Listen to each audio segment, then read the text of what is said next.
બરાબર 1 વર્ષ થયું. આપણને બધાને યાદ છે કે ગયા વર્ષે આપણો જે કાર્યક્રમ, કેમ કે શહેરની 100 સંસ્થાઓ, સહકારી મંડળીઓ એવડી મોટી સંખ્યા હતી, એટલે આ કાર્યક્રમ આપણે એમના જન્મદિવસો પીપી સાહેબના આપણે કડવા પટેલ વાડીમાં રાખેલો. કેમકે અહીં તો સમય એવો હતો, લગભગ 2 થી 2,500 માણસો આપણે આવેલા, બધા વિવિધ ક્ષેત્રના માણસો. અને એ વખતે જે ભૂમિકા બંધાઈ અને એ પીપીએ જે આખી વાત કરી અને એના પરિણામે જે આ ફાઉન્ડેશન બન્યું અને પછી જે આજે વિદ્યાર્થીઓના એમના વ્યાજમાંથી ચેક આપવાની જે વાત છે, એનો આ સૌ પ્રથમ કાર્યક્રમ છે પીપી સોજિત્રા ફાઉન્ડેશનનો. અને એમાં ઉપસ્થિત ગુજરાત રાજ્યના શિક્ષણ વિભાગના કેબિનેટ મંત્રી આદરણીય ડૉક્ટર કુબેરભાઈ ડિંડોર સાહેબ, જેમના જન્મદિવસે આપણે સૌ ભેગા થયા છે એવા શ્રી પીપી સોજિત્રા, અમરેલીના યુવાન ધારાસભ્ય કૌશિકભાઈ વેકરિયા, અમરેલીના પૂર્વ સાંસદ માનનીય નારાયણભાઈ કાછડિયા,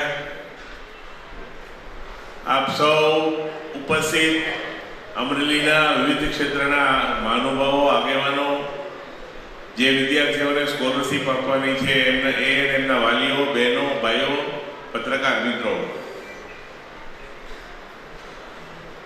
અહીં આખી જે રીતે આ ઘટના બની, જે રીતે આ વિચારો ઉપસ્થિત થયો અને ત્યાર પછી જે આ વિચાર આગળ વધ્યો, એ વાત તો પીપીએ કરી. જ્યારે એનું સન્માન અમે ગોઠવેલું ગયા વર્ષે, એટલે એમના સ્વભાવ પ્રમાણે એ લગભગ ના પાડે એને જો કહેવા જઈએ તો. એટલે અમે બધા લગભગ 30-40 મિત્રો 7 થી 8 મિટિંગો કરી, બધી સંસ્થાઓનો સંપર્ક કર્યો. એને એના જન્મદિવસ પહેલા 2 દિવસ સુધી ખબર ન પડી કે એનો જન્મદિવસ અમે ઉજવવા જઈ રહ્યા છે. અને ગામમાં જ્યારે આખા ગામમાં બેનરો લાગ્યા ત્યારે એને ખ્યાલ આવ્યો કે એમનો જન્મદિવસ ઉજવવાનો છે.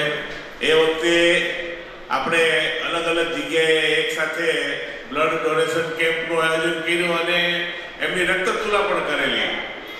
અને રૂટીન કે તરીકે અમે એમનો જન્મદિવસ ભવ્ય રીતે ઉજવવાનું કીધું. શહેરની સંસ્થાઓ જોડાણી, પણ અચાનક જ એના સન્માનના પ્રત્યુત્તરમાં એ વખતે મને ભક્તિરામ બાપુ આવેલા, સાહેબ આપણે આજે ગયા હતા ને કુબેરભાઈ, આપણે માનવ મંદિરના, એમને પણ બોલાવેલા. એના સન્માનના પ્રત્યુત્તરમાં એણે કીધું કે ભાઈ, હું મારાથી શક્ય હોય તો દર વર્ષે અલગ અલગ સમાજસેવી સંસ્થાઓ, એનજીઓ મારી રીતે મદદ તો કરું છું, પણ મારી હયાતી પછી શું? આ વાક્ય બહુ સામાન્ય લાગે આપણને, પણ આપણામાંથી લગભગ કોઈ આપણી હયાતી પછી શું એનો વિચાર કરવા પણ આપણે તૈયાર નથી. વિચાર પણ આપણે ગભરાવે છે. તો મારી હયાતી પણ પછી આ કામ ચાલુ રહે એના માટે હું આ પ્રકારની વ્યવસ્થા કરું. આ વાત કહેવાની હિંમત એમણે બતાવી, ખરેખર એ મોટી વાત છે.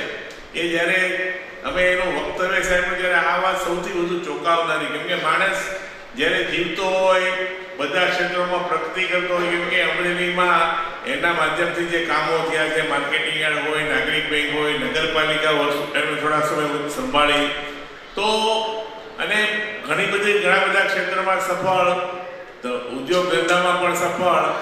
અને એવી વ્યક્તિ મારી હયાતી પછી શું ને એ હયાતી પછી પણ આ કામ ચાલુ રહે, આવી વ્યવસ્થા ગોઠવે, વિચાર કરે, મારી દ્રષ્ટિએ ખૂબ જ મહત્વની વાત છે. એના માટે આપણે જેટલા અભિનંદન આપીએ એટલા ઓછા કહેવાય. અહીં આ ફાઉન્ડેશનનું પહેલું જ વર્ષ છે કુબેરભાઈ, અને આપણે શિક્ષણ મંત્રી તરીકે કુબેરભાઈને બોલાવ્યા, કેમ કે શિક્ષણનો કાર્યક્રમ છે, શિક્ષણની સહાય આપવાની છે, એટલે સ્વાભાવિક ક્રમમાં આપણે લાગે કે શિક્ષણ મંત્રીને આપણે આમંત્રણ આપ્યું છે. પણ કુબેરભાઈનું જે વ્યક્તિત્વ છે, એમનો જે જીવન સંઘર્ષ છે, અહીં થોડું વર્ણન કર્યું આપણા એન્કરે. ખૂબ જ સામાન્ય પરિવારમાંથી, તમને કદાચ નવાઈ લાગે કે એક સામાન્ય આદિવાસી પરિવાર, ખેડૂત પરિવાર જે મજૂરી કરતો હતો, જેની ઘાસ જેવી ઝૂંપડી, એમના વિશે જેને લખ્યું છે કે ઠંડીના દિવસોમાં ઓઢવા માટે કે ઠંડીથી બચવા માટે પૂરતા ગરમ કપડાં ન હોય એટલે ડાંગરની પરાળમાં સૂવાનું એમને ભાગે આવેલું, અને ભણવા માટે એને રજાઓના દિવસોમાં મજૂરીએ જવું જ પડે તો જ ભણી શકે, એમાંથી સંઘર્ષ કર્યો એમણે. એનો પરિવાર જ્યારે અમુક ઉનાળાના દિવસોમાં ઉત્તર ગુજરાતના જિલ્લાઓમાં મજૂરી કરવા જાય તો એમણે બાજરીના ખેતરમાં જઈને બાજરી લણવાની પણ મજૂરી કરી, અને સંઘર્ષ કરતા કરતા એ ભણ્યા, આગળ વધ્યા. પીએચડી છે, હિન્દીના પ્રોફેસર છે, શિક્ષણ ક્ષેત્રમાંથી આવે છે. અને જ્યારે એમને પદ મળ્યું, મેં હમણાં રસ્તામાં જ પૂછ્યું, એમના ફાધર આજે 87 યર્સ સ્ટીલ એલાઇવ. એમણે કીધું કે ભાઈ તને પદ ભલે મળ્યું, પણ તું એટલું ધ્યાન રાખજે કે ગરીબ માણસને ધ્યાન રાખતો આવજે. એમને જે પૈસાવાળો છે એને ગમે રીતેનું કામ કરાવી જશે, પણ ગરીબ માણસે જે સામાન્ય પરિવાર સ્થિતિમાંથી આવે છે એનું કામ કરજે. અને એ વાત એને આજે જીવન પર્યંત યાદ રાખી છે.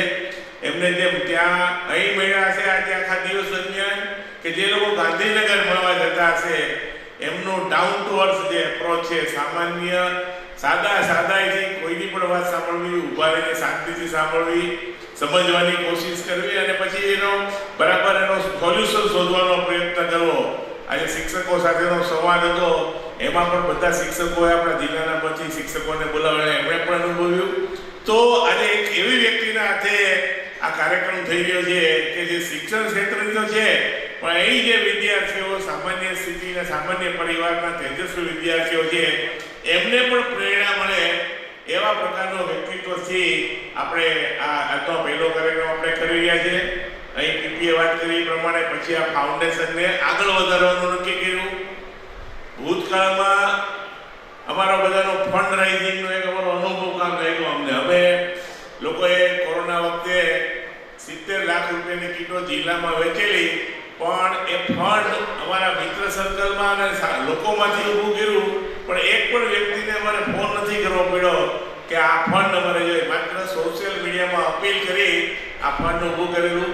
એવી જ રીતે લોન ભરપાઈ કરવા માટે એ વખતે ખેડૂતો માટે 7 કરોડ રૂપિયા ભેગા કરીને 63 કરોડ રૂપિયા જેટલા આપણે ખેડૂતોનું ધિરાણ પણ ચૂક્યું હતું.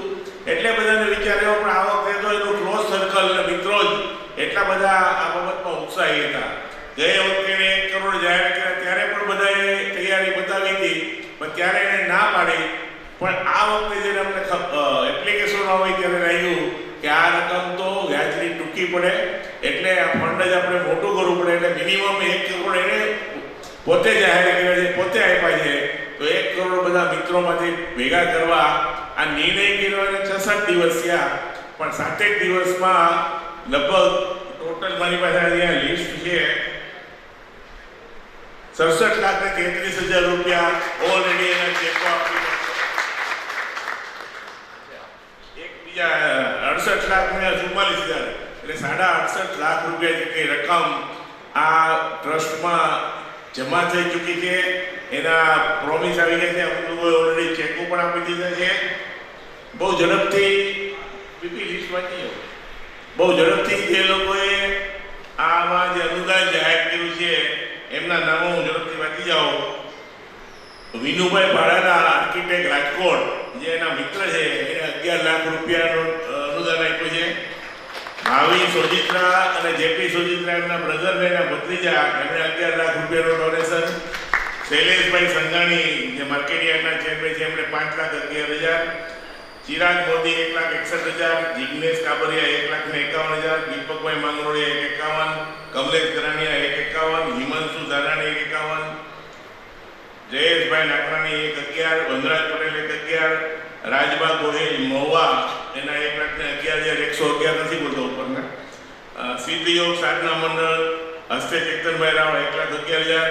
મુજફ્ફર હુસેન સૈયદ એડવોકેટ 1,11,000. બિપિનભાઈ ગાંધી 1,11. મનુભાઈ જીવાની સાવરકુંડલાના હાલ મુંબઈ 1,11,000. સુકેતુ જીસુભાઈ હીરપરા 1,11,000. સુકેતુ ગુતા 1,11. ટોમભાઈ અગ્રવાલ, જેનો બહુ ડિટેલમાં ઉલ્લેખ કર્યો પીપી સાહેબે, 1,11. હસુભાઈ પોપટ બાબરા 1,11. વિમલ કથિરિયા 1,11. ઘનશ્યામ ગુંડલિયા 1,11. મનીષભાઈ જોગોડિયા 1,00,000. કાળુભાઈ મંડેરી 1,00,000. જય કન્સ્ટ્રક્શન દેનીભાઈ રામાણી 1 લાખ, જગદીશ દેસાઈ ચિત્તલ 1 લાખ, જીતુભાઈ ગોળવા 54,000, જગદીશ સેરાણી 54,000, સહિત કેર ફાયર સોલ્યુશન પ્રદીપભાઈ રાકોલિયા 51,000, ઘનશ્યામ રિયાણી 51,000, ચંદુભાઈ વડા 51,000, રાહુલભાઈ ગોવા 51,000, રાજુભાઈ શેખવા 51,000, જયસુખભાઈ બાંદ્રોલિયા 51,000, મનીષભાઈ મોરજરિયા 51,000, Amreli people credit cooperative bank તરફથી 51,000 રૂપિયા, ધવલભાઈ કાબરિયા 51,000, લાલજીભાઈ દેસાઈ ચિત્તલ 50,000, ચિરગભાઈ ચાવડા 25,000, મુસ્તાક અલી તેલી એડવોકેટ 25,000, પટેલ ક્લાયન ભાવિનભાઈ પટેલ 25,000, વીકે જ્વેલર્સ કેતનભાઈ મુંજપરા 18,000, એને દર વર્ષે 18,000 આપવાનું લખાયેલું છે. વેપારી મહામંડળ 11,000, અનાજ કરિયાણા association 5100, Amreli Indira shopping center 5100, Sandipbhai Mangroliya 51,000, doctor Unadkat સાહેબ બીએમ ઉનડકર સાહેબ 1 લાખ રૂપિયા, હિતેશભાઈ ઉપાધ્યાય 11,000, રીતેશભાઈ ઉપાધ્યાય, મનીષભાઈ સાવલિયા 2,51,000, સાજીદભાઈ 51,000, અપ્પુભાઈ 51,000, મુકેશભાઈ સંઘાણી 1,11,000, કુલ ટોટલ 68,44,421. આવડું મોટું ફંડ માત્ર 5 થી 6 દિવસમાં ભેગું થયું છે. એમાં 2 મુખ્ય કારણો છે. એક એમના સંબંધો, એમના મિત્રોનું મોટું વર્તુળ, અને આ કામ એવું છે, કોઝ એવું છે કે જેમાં લોકો ઉત્સાહભેર પૈસા આપે. હજી કોઈને સામેથી ફોન કરીને પૈસા માંગ્યા કે કેવડે બધી ખાલી કાનો કાના વાત જાય છે અને આપણે આ રકમ મળી રહી છે. ટૂંક સમયમાં 1 કરોડ રૂપિયા ગમે એમ કરીને અમે પહોંચી જ જશું અને આવતા વર્ષે વધુ વિદ્યાર્થીઓને આ લાભ મળે એવું ફાઉન્ડેશનનું આયોજન છે. સૌ મહેમાનોનું ફરી એકવાર સ્વાગત કરું છું. આપ સૌ મિત્રોનું ફરી એકવાર ફાઉન્ડેશન તરફથી સ્વાગત કરીને મારી વાત પૂરી કરું છું. હસું કાનાવાર સાહેબ. મિત્રો,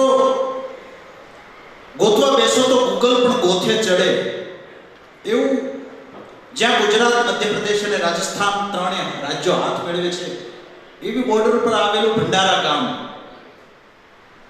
ડિંડોર સાહેબનું જન્મસ્થાન. એક શિક્ષક તરીકે મેં જ્યારે જાણ્યું ત્યારે મને આનંદ થયો મિત્રો. ક્યારેક ઇતિહાસ કેટલીક ઘટનાઓના ઓવારણા લેવાનો ભૂલી જતો હોય છે, ક્યારેક ઇતિહાસનું પાનું ફાટી જતું હોય છે. સ્વાતંત્ર્ય ઇતિહાસમાં આપણે 2-3 ઘટનાઓ જાણીએ છીએ. 1857નો અંગ્રેજો સામેનો વિપ્લવ, જલિયાવાલા બાગનો હત્યાકાંડ આપણે સૌ જાણીએ છીએ. સાયમન ગોબેક, આવા થોડા જે આપણે ઇતિહાસે જે ઉજાગર કરેલી ઘટનાઓ છે એને યાદ કરીએ છીએ, પણ આપણે સૌ કદાચ જાણતા નથી. 1919 જલિયાવાલા હત્યાકાંડ પહેલા 17 નવેમ્બર 1913 રાજસ્થાન ગુજરાતની બોર્ડર ઉપર આવેલું એક આદિવાસી વિસ્તાર અને ગામ માનગઢ, બરાબર ને ડિંડોર સાહેબ? આદિવાસીઓના ગુરુ ગોવિંદજી એમના નેતૃત્વમાં સૌ પ્રથમ અંગ્રેજો સામેનો વિદ્રોહ જો કોઈ પહેલો શ્રેય આપવું હોય તો એ આદિવાસી ગામ માનગઢને ફાળે જાય છે. 1500 જેટલા આદિવાસીઓએ એ હત્યાકાંડમાં એનો નરસંહાર થયો, શહીદ થયા. આપણે 1919 ની જલિયાવાલા બાગની જનરલ ડાયરે હુકમ આપ્યો અને 800 થી 1000 માણસોએ પોતાના પ્રાણ ગુમાવ્યા. એ જ ઘટના યાદ કરીએ છીએ, પણ આપણે ભૂલી જઈએ છીએ કે નહીં, જલિયાવાલા બાગ હત્યાકાંડ પહેલા એક હત્યાકાંડ થયેલો અને અંગ્રેજોનો વિદ્રોહ થયેલો, વિપ્લવ થયેલો, અને એ વિપ્લવ હતો માનગઢ હત્યાકાંડ. 1500 જેટલા આદિવાસીઓએ શહીદી વળી, પણ એ ઘટના ક્યાંક કોર્નરમાં જતી રહી. ડિંડોર સાહેબ પ્રોફેસર 2004માં મોદી સાહેબને જ્યારે પહેલી વાર મળ્યા ત્યારે સાહેબ એમનું હીર પારખી ગયા અને ડિંડોર સાહેબે આ ઘટના, આ માનગઢ હત્યાકાંડ, એ સ્થળ અંગે વિશેષ વાત કરી, સઘન પ્રયાસો કર્યા એમના સ્થાનેથી, અને આજે માનગઢ શહીદ સ્મારક તરીકે ઊભું છે. બરાબર છે ડિંડોર સાહેબ? આજે આપણે જઈએ તો આપણે જોવાનું મન થાય. મને પોતાને એક અંગત ઈચ્છા છે કે એકવાર ત્યાં જવું, જ્યાં સૌ પ્રથમ અંગ્રેજોની સામે લોહિયાળ જંગ ખેલાયો સશસ્ત્ર ક્રાંતિ થઈ અને એ માંગણ હત્યાકાંડ એ સ્થળને શહીદ સ્મારક તરીકે ઉજાગર કરવામાં ડિંડોર સાહેબનો સિંહ ફાળો. મિત્રો, વાતો વચ્ચે કરતા રહીશું, પણ એ પહેલા હું વિનંતી કરું આપણા જનપ્રિય પૂર્વ સાંસદ શ્રી નારાયણભાઈ કાછડિયા.